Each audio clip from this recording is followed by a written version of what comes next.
Gravando. Então, durante este mês, nós aprendemos aí a respeito da unidade 3, todos esses tópicos que estão aqui. Lembrando de fazer o resumo para ser entregue na terça-feira.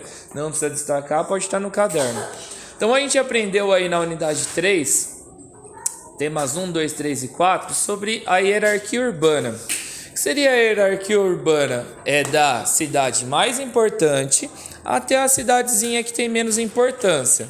Então nós aprendemos que de menor importância nós temos o município. Quais são as características do município? É menor em tudo. Menor território, menor população, menor governo, menor área. Então é menor em tudo, menor número de comércios. E sempre no município nós teremos uma área vegetal preservada. Então sempre uma área rural junto com uma área urbana. Essas são as características do município, menor em tudo.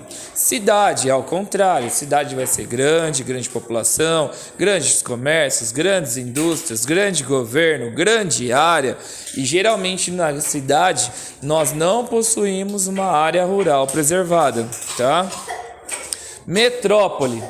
A metrópole, ela vai ser uma gigantesca cidade.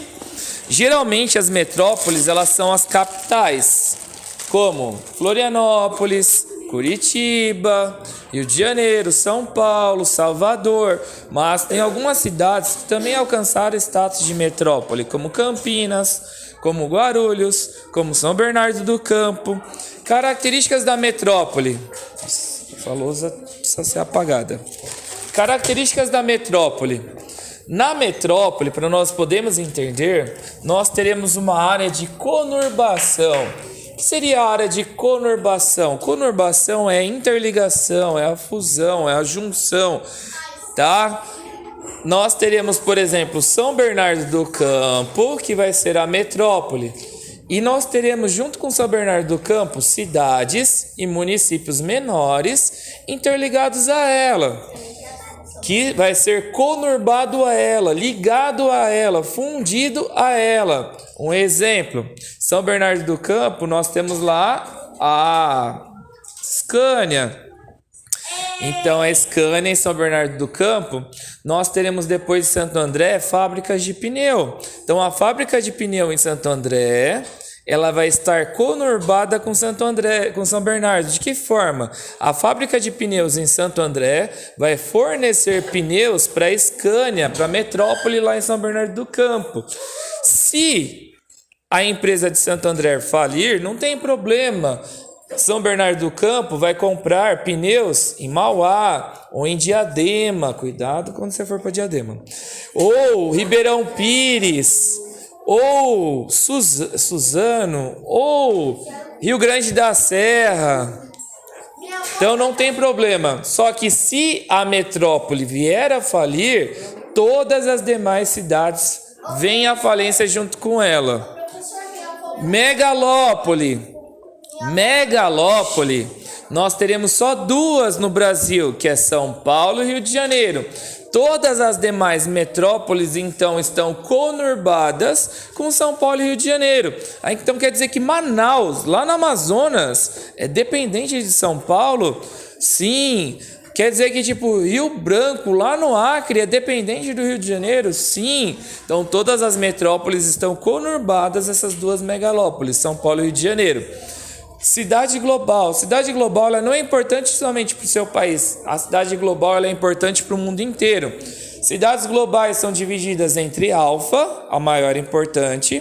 Depois nós temos a beta e por último a gama, de menor importância, porém é importante também. As maiores cidades globais são as capitais. Por exemplo, Londres ou Tóquio. Tem algumas outras também alcançaram esse status, tipo Nova York, tipo São Paulo, Rio de Janeiro. Também são cidades globais. Um exemplo do Rio de Janeiro, para você entender por que ela é uma cidade global. A maior parte do turismo do Brasil é o Rio de Janeiro, que acaba fazendo essa composição. Eu particularmente odeio o carnaval, mas o carnaval é muito importante para o Brasil. De que forma? Milhares e milhares e milhares de pessoas anualmente vão para o Rio de Janeiro nos meses do carnaval. Então, aonde que isso é importante? É importante para a área do turismo. Então, muitas pessoas dependem do lazer desses turistas que vão. Agentes de turismo ganham dinheiro com isso. Pousadas, restaurantes, lanchonetes. Deixa eu ver o que mais aqui. Transportes, todos eles acabam sendo beneficiados com esses turistas que vão anualmente para o Rio de Janeiro para poder desfrutar do carnaval. São Paulo, por que São Paulo é uma cidade global? Nós temos a segunda melhor universidade da América Latina, a Universidade de São Paulo, a USP. Então muitas pessoas saem da Bolívia, saem do Paraguai, saem da Argentina para poder estudar na USP. Então São Paulo acaba ligando o mundo inteiro através da educação, Rio de Janeiro através do turismo, Nova York através da economia. Deixa eu ver aqui, Tóquio através da cultura e assim por diante. Prosseguindo, conurbação e região metropolitana, já expliquei nos tópicos acima, sim? Ok? Então, região metropolitana, isso daqui, São Bernardo do Campo e todas as demais cidades formam uma região metropolitana. Então, a gente tem a região metropolitana do grande A, B, C, que é o conjunto de 3 grandes cidades, Santo André, São Bernardo e São Caetano, junto com outras cidades menores ligadas a ela, como Mauá, Rio Grande da Serra, Diadema. Então nós temos uma região metropolitana e as cidades estão conurbadas. O que é conurbação?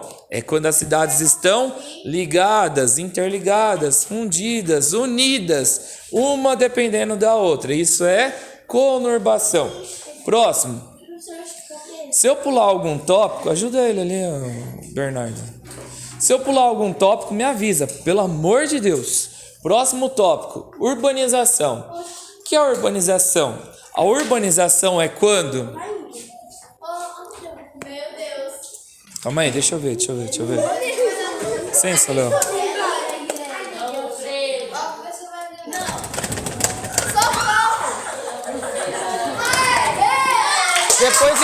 Depois eu vejo. Não senta lá, depois eu vejo. Que chuta a porta? Silêncio.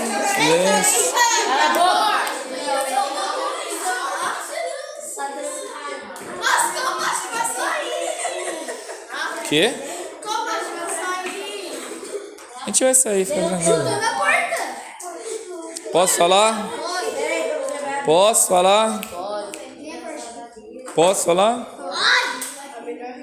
Tô esperando. Obrigado.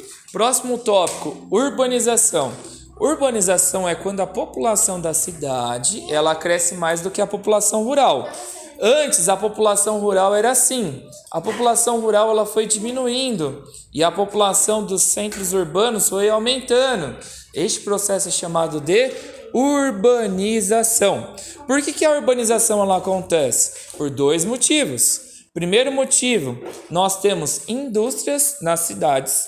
Então as pessoas saem do meio rural para a área urbana para poder trabalhar nessas indústrias. Segundo motivo que acontece a urbanização, as máquinas das indústrias elas chegam no meio rural.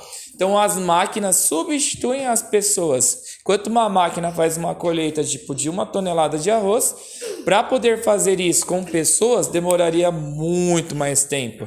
Então as máquinas substituem as pessoas sem emprego elas vão para as áreas urbanas, porque tem emprego agora nas indústrias. Então esses são os 2 motivos, as indústrias no meio urbano e as máquinas substituindo as pessoas no meio rural. Isso resulta no processo de urbanização. Então as pessoas se deslocam para as cidades. Lembra? Êxodo rural, saída do campo para a cidade. Próximo, urbanismo. O que seria o urbanismo? O urbanismo é o planejamento que ocorre das cidades. Então, urbanismo, até faculdade tem sobre isso, sobre urbanismo. Então, o urbanismo seria planejar a cidade, planejar o saneamento básico, planejar a infraestrutura de energia, planejar a segurança, planejar o lazer, planejar a saúde, planejar a educação. Então, criar toda uma infraestrutura para que as pessoas possam viver nas cidades com qualidade. Isso é chamado de urbanismo. Próximo, espaços públicos e espaços privados. Detalhe, espaço público está entre aspas, espaço público. Espaço público, ele é gratuito, entre aspas. Por que é gratuito, entre aspas? Nós pagamos impostos, até a bala que você consome, até o chocolate que você consome tem imposto. Então, todos esses impostos, eles são utilizados para criar espaços públicos, para poder criar escolas públicas, para poder criar hospitais públicos, para poder pagar os funcionários públicos. Então, esse é o espaço público, ele é gratuito, gratuito entre aspas, nós pagamos impostos. Espaço privado é aquele que você paga para poder ter acesso. Colégio que vocês estudam, vocês pagam mensalidade para poder ter acesso. Hospital particular que você tem convênio, você paga para poder ter acesso. Ou um clube, tá? Tudo isso você paga para poder ter acesso. Próximo, problemas urbanos. Nós estudamos sobre a segregação socioespacial, que é a separação entre as classes, os pobres e as pessoas mais ricas. Então, as pessoas que elas são de baixa renda, elas não conseguem comprar casas em espaços mais nobres, como Vila Noêmia, Vila Vitória, Guapituba, Parque São Vicente. Então, acabam sendo empurrados para onde? Para as áreas de periferia. Enquanto uma casa nestes bairros que eu citei custa em torno de R$250 mil, na periferia a pessoa vai encontrar uma casa de R$150 mil. É mais acessível, mais barato. R$100 mil de diferença. Então isso faz com que ocorra uma segregação socioespacial, que é a separação entre os ricos e os pobres. E como que isso é feito? Através do dinheiro. Próximo, ilha de calor. A ilha de calor é o estudo das áreas urbanas que são mais quentes que as áreas rurais. Por que a área urbana é mais quente que a área rural? Na área rural nós temos a vegetação, que é como se fosse uma esponja, absorve a água da chuva, tornando a temperatura mais baixa. Nos centros urbanos não tem tantas árvores, por isso que a temperatura ela é mais quente, que não tem a árvore para poder ser esse regulador térmico. Outro fator dos centros urbanos, o asfalto. O asfalto ele faz com que o calor fique retido no asfalto, principalmente durante o meio-dia, 1h da tarde. Então, o calor retido no asfalto faz com que a temperatura da cidade fique mais alta, se eleve. Isso é chamado de ilha de calor. Inversão térmica. É normal, nós temos a troca de temperatura. Então, massa de ar quente durante o dia e a massa de ar fria fica mais acima na atmosfera. Quando dá 6 horas da tarde, nós temos a troca dessa massa de ar. A massa de ar fria ela desce, fica perto do chão, e a massa de ar quente ela sobe. E isso é muito bom. Isso acontece durante a primavera e o verão. Porque com essa troca de massa de ar, os poluentes eles saem perto do solo e se espalham na atmosfera, tornando a o ambiente mais limpo durante a noite. Alguma dúvida até aqui? A inversão térmica ela ocorre no inverno, porque a massa de ar fria ela fica sobre a superfície 24 horas. Nós não temos essa troca de massa de ar. E ficando presa perto do solo 24 horas, os poluentes ficam presos também. E as pessoas que sofrem com rinite, sinusite, bronquite, acabam sofrendo muito durante o outono e inverno, onde que não há essa troca de massa de ar. Isso é chamado de inversão térmica, quando a massa de ar fria fica presa perto da superfície terrestre 24 horas por dia e os poluentes não se espalham. Durante o outono e inverno, até a paisagem fica acinzentada, porque não tem essa troca de massa de ar e também tem pouquíssimas chuvas. Próximo, para a gente poder finalizar, enchente. A enchente é um fator natural. Os rios Durante a época das cheias, é normal o rio transbordar. Isso é uma enchente. Só que o homem potencializa essa enchente. De que forma?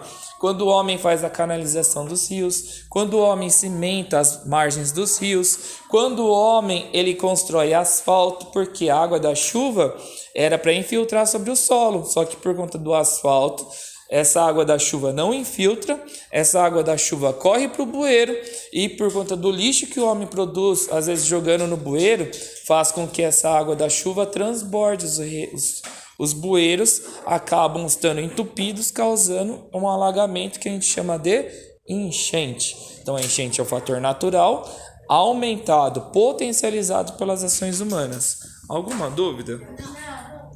Finalizando a revisão.